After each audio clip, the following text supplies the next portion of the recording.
Assalamualaikum warahmatullahi wabarakatuh. Halo, selamat malam teman-teman.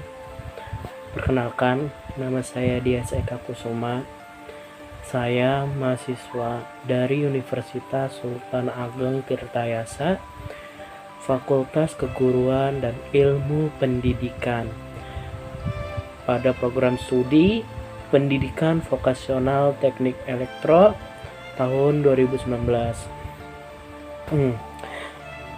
Pada kesempatan kali ini saya membuat video mengenai pembahasan salah satu materi pada mata kuliah Manajemen Laboratorium dan Bengkel yang dengan dosen pengampu Bapak Muhammad Fathur Rahman, SPD, Eskom, MPD. Nah, adapun pembahasan pada mata kuliah Manajemen Laboratorium dan Bengkel pada video kali ini mengenai pembahasan pada materi merencanakan jadwal praktik.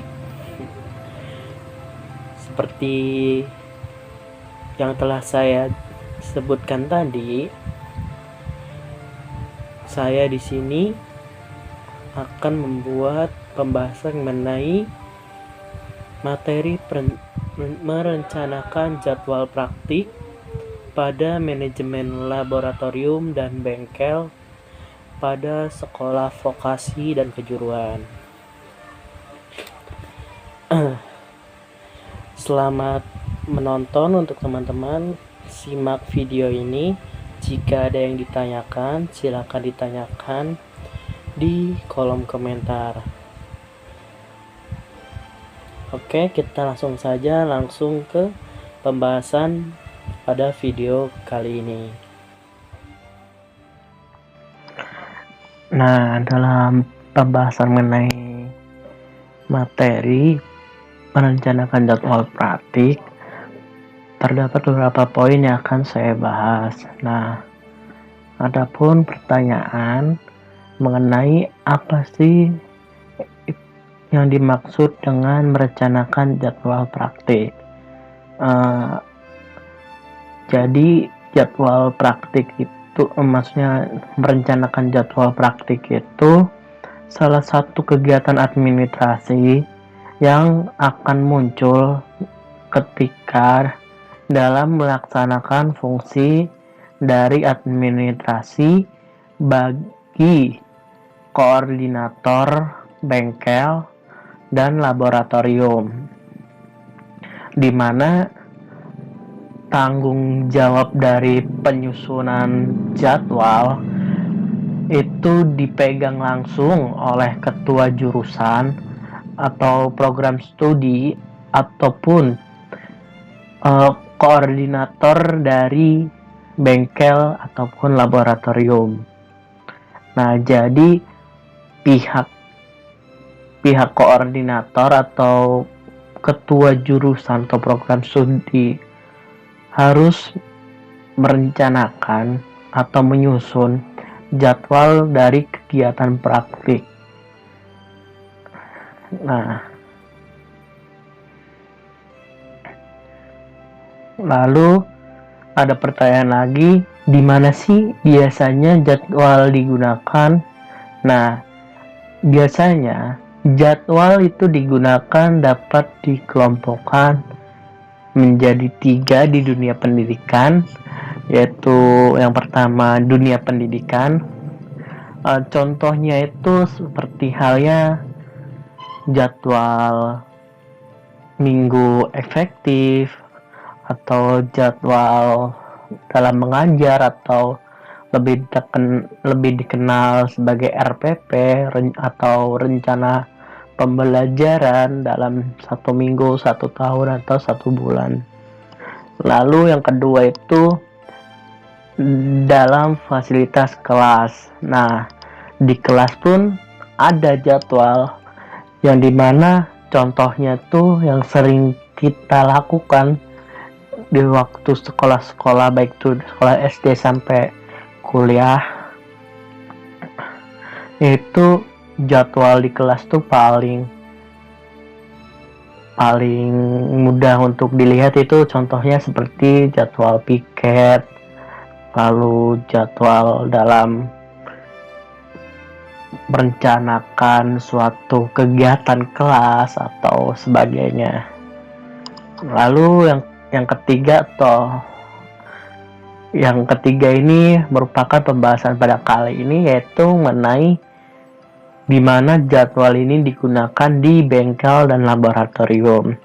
Contohnya seperti yang kita bahas, yaitu dalam jadwal praktik, jadwal dalam piket di laboratorium, jadwal seminar, jadwal diklat, dan sebagainya. Nah, lalu ada pertanyaan kembali, apa sih tujuan dari penggunaan jadwal dalam bengkel dan laboratorium? Nah, jadi menurut Soekardi tahun 2015 dalam bukunya, yang dimana berjudul Manajemen Bengkel dan Laboratorium, Vokasi dan Kejuruan, yang dimana di dalam bukunya Soekardi ini menjelaskan bahwa terdapat 3 tujuan dari penggunaan jadwal, yang dimana tujuan dari penggunaan jadwal tersebut sebagai berikut, yaitu yang pertama terdapat sebagai acuan dalam kegiatan. Nah, maksudnya sebagai acuan dalam kegiatan ini, sebelum membuat jadwal praktik, kita juga harus menentukan tujuan apa kita merencanakan jadwal praktik. Misal, dalam dalam penggunaan jadwal praktik ini, maksudnya jadwal dalam bengkel ini digunakan untuk mengetahui waktu untuk pelaksanaan kegiatan pada hari tertentu. Misal, pada hari Senin di Laboratorium Pendidikan Vokasional Teknik Elektro terdapat praktikum elektronika dasar dengan beberapa materi, yaitu untuk kelompok 1 materi mengenai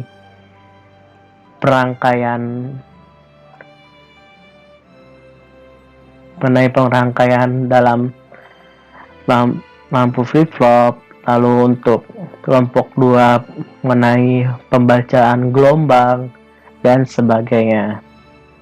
Nah, tujuan yang kedua dalam penggunaan jadwal dalam bengkel dan laboratorium ini yaitu dipahami oleh yang berkepentingan atau yang menggunakan. Seperti yang saya jelaskan pada tujuan yang pertama, maksud dari tujuan yang kedua ini dipahami oleh yang berkepentingan. Jadi tujuan dari penggunaan jadwal praktik ini untuk siapa? Nah, contohnya jadwal praktikum di Pendidikan Vokasional Teknik Elektro, yang dimana dikhususkan untuk para praktikan atau para mahasiswa yang mengampu mata kuliah praktikum, lalu untuk asisten laboratorium serta koordinator laboratoriumnya.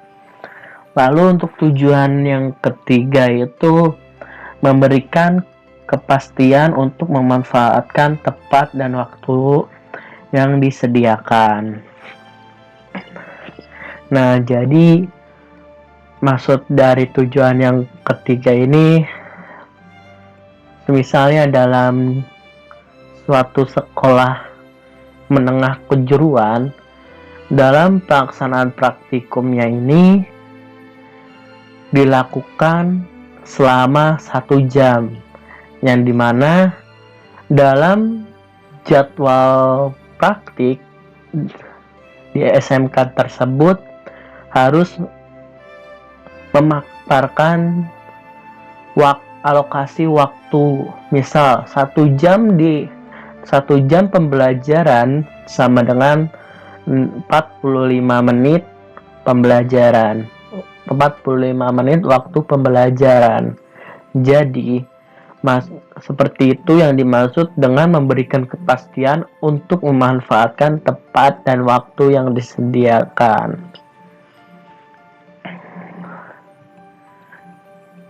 Nah, mengenai poin pembahasan yang selanjutnya yaitu merencanakan jadwal praktik bengkel. Nah, dalam melakukan perencanaan jadwal praktik perlu diperhatikan beberapa faktor, yaitu yang pertama, jumlah ruang praktek yang ada.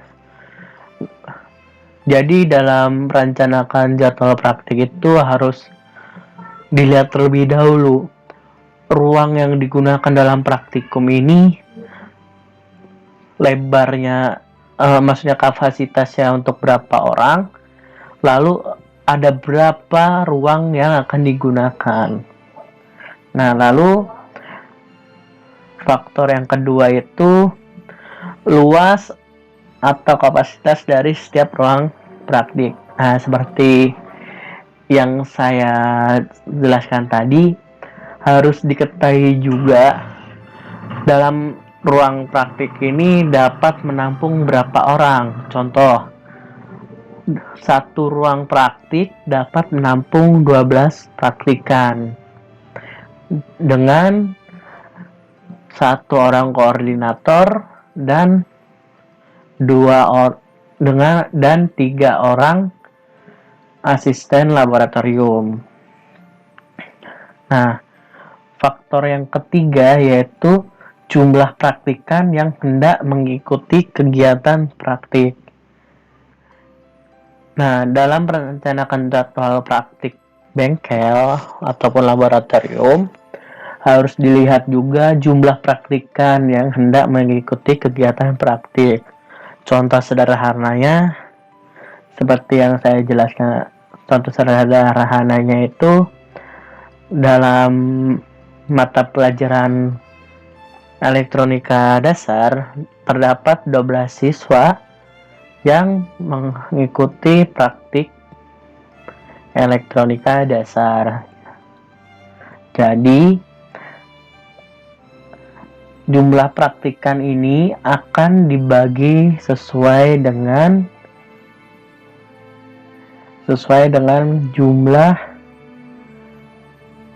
jumlah asisten yang ada. Jadi satu kelompok itu 1 asisten laboratorium. Jadi 12 dibagi 3 sama dengan 4.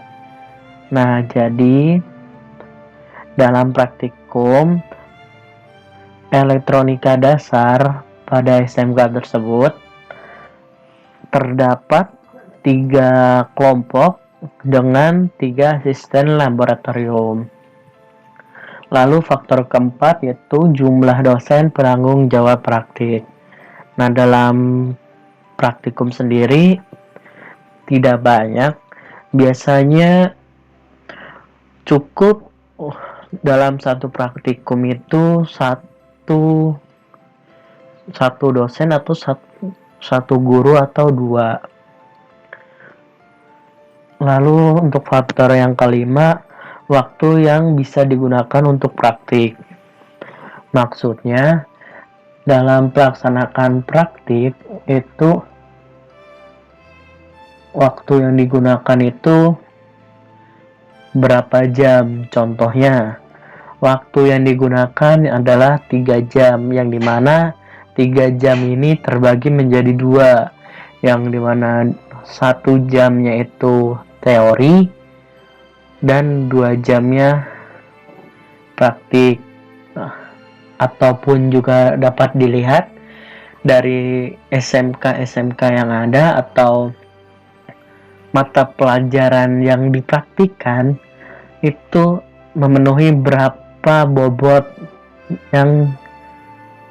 bobot mata pelajaran. Bisa saja dalam waktu 3 jam itu dilaksanakan praktikum. Khusus untuk praktiknya maksudnya. Lalu untuk faktor yang selanjutnya itu unit waktu setiap jamnya. Nah, dalam SMK atau dalam dunia pendidikan di kejuruan atau vokasi, biasanya waktu 1 jam pembelajaran itu tidak benar sepenuhnya 1 jam, yang dimana dapat dialokasikan dalam 1 jam pembelajaran atau 1 jam praktik itu selama 45 menit. Jadi dalam merencanakan suatu jadwal praktik harus ditampilkan atau harus ditentukan unit waktu setiap jamnya, sehingga tujuan dari penggunaan jadwal praktik pun terpenuhi seperti yang telah saya bahas sebelumnya. Lalu untuk faktor yang terakhir yaitu persamaan antara jam praktik dan jam teori. Nah, seperti yang saya jelaskan sebelumnya, dalam mata pelajaran yang ada di SMK atau dalam pendidikan vokasi atau kejuruan, biasanya tergantung pada bobot mata pelajarannya.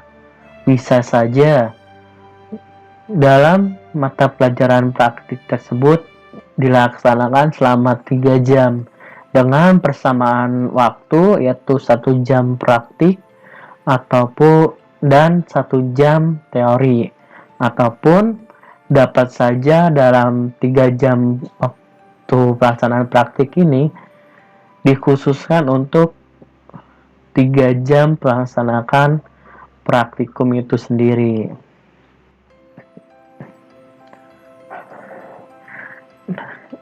Nah, menurut Soekardi tahun 2015, dari beberapa ketentuan yang ada dapat dibuat jadwal yang dimana seperti jumlah siswa yang hendak praktik sebanyak 36 orang dan kapasitas ruangannya itu mampu untuk menampung 12 orang. Maka dalam pembagian kelompok atau dalam perencanaan jadwal praktiknya itu 36 tadi dibagi dengan angka 12 hingga akan menghasilkan 3 kelompok yang akan ikut melaksanakan praktik. Jadi dapat dijabarkan di sini terdapat siswa SMK yaitu sebanyak 36 orang dan ruang praktikum atau bengkel atau laboratorium itu hanya dapat menampung sebanyak 12 orang saja. Jadi 36 siswa tadi dibagi 12 dan akan menjadi 3 kelompok dalam pelaksanaan praktik.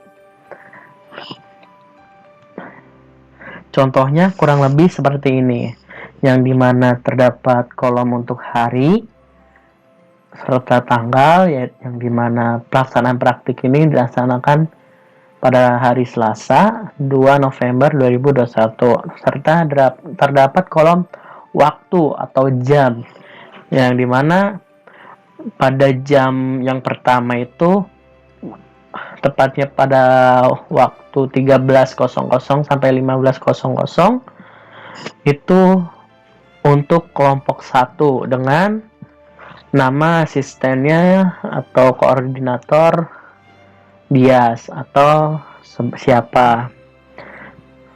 Nah, karena tadi terdapat 3 kelompok, maka terdapat 3 waktu, maksudnya 3 lokasi waktu, yaitu dari jam yang pertama untuk kelompok 1 itu dari jam 13 sampai jam 15, lalu untuk kelompok 2 itu dari jam 15 sampai jam 18, dan kelompok 3 itu dari jam 18 sampai jam 20. Nah, lalu menyusun jadwal kegiatan pendidikan dan pelatihan atau disebut sebagai diklat. Nah, penyusunan jadwal kegiatan pendidikan dan pelatihan atau diklat sendiri merupakan suatu bentuk pengembangan dari penyusunan jadwal praktik bengkel dan laboratorium, yang dimana dalam jadwal kegiatan pendidikan dan pelatihan atau diklat ini dilaksanakan lebih dari 1 hari atau 2 hari. Jadi dalam pelaksanaannya itu dapat dilaksanakan selama 1 minggu atau 5 hari, 1 bulan atau berapa tahun atau 1 tahun.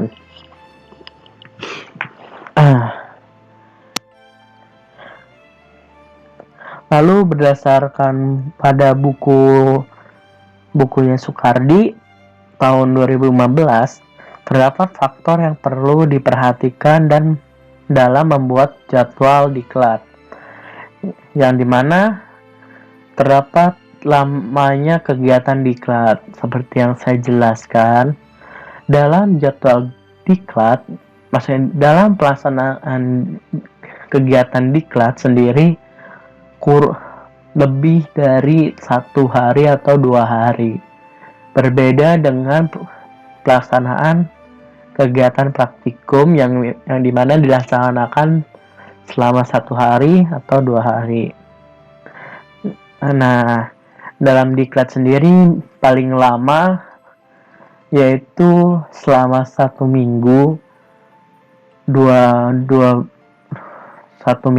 minggu, 1 bulan, dan seterusnya. Lalu harus diperhatikan juga tempat atau ruang yang disediakan untuk kegiatan diklat.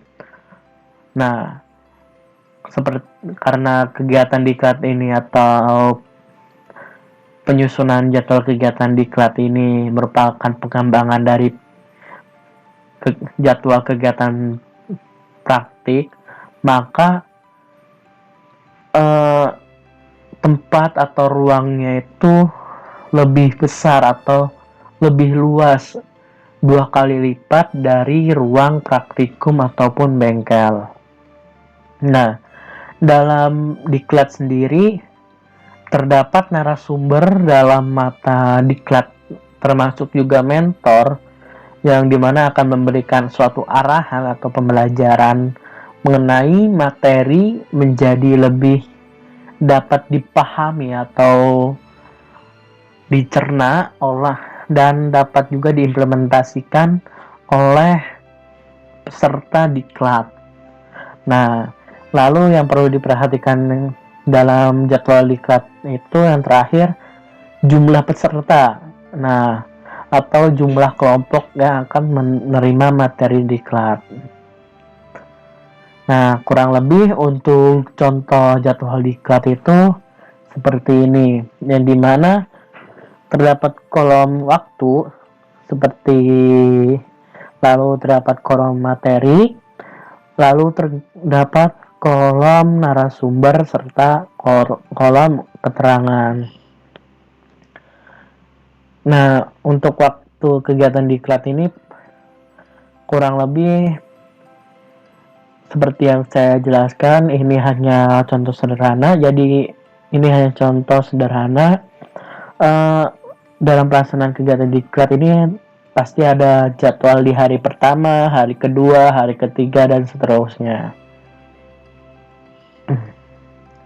Lalu pertanggungjawaban terhadap jadwal. Nah, biasanya dalam merencanakan atau dalam melaksanakan jadwal kegiatan praktik ataupun diklat, terkadang terdapat suatu pelanggaran, yang dimana pelanggaran terhadap jadwal akan membawa atau membuat akibat terhadap sebagian atau semua yang terlibat dalam kegiatan tersebut. Misal terdapat dosen atau guru yang memakai bengkel atau laboratorium tidak sesuai dengan jadwalnya. Nah, sehingga ketika dosen lain yang pada jadwal itu akan menggunakan laboratorium serta bengkel, jadi tidak dapat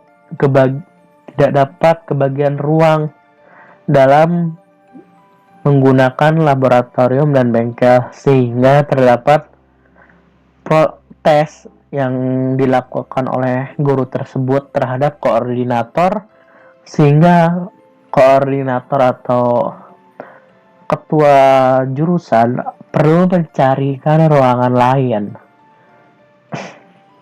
Nah, bisa juga dalam pelaksanaan suatu kegiatan diklat atau kegiatan praktik, kegiatan diklat biasanya terdapat pelanggaran yang sering terjadi, yaitu penyalahgunaan alokasi waktu, penyewaan tempat, yang dimana dalam kesepakatan awal dari pihak panitia itu melaksanakan diklat selama 5 hari.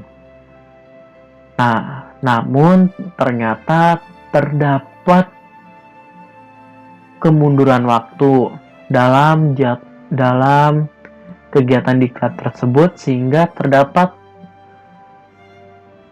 terdapat suatu obrolan dengan panitia serta peserta, sehingga dibuatlah persetujuan untuk menggunakan tempat tersebut lebih dari kesepakatan awal, sehingga hal tersebut pun dapat mengakibatkan yang pertama, kerugian material atau uang penyewaan tempat yang dirasakan oleh si penyewa tempat.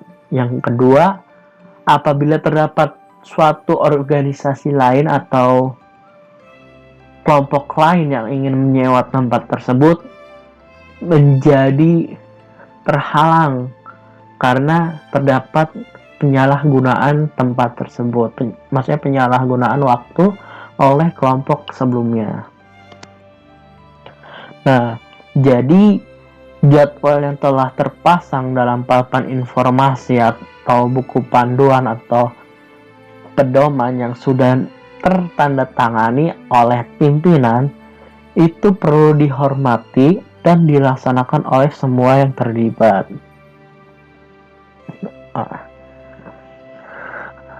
Oke, sekian dari saya.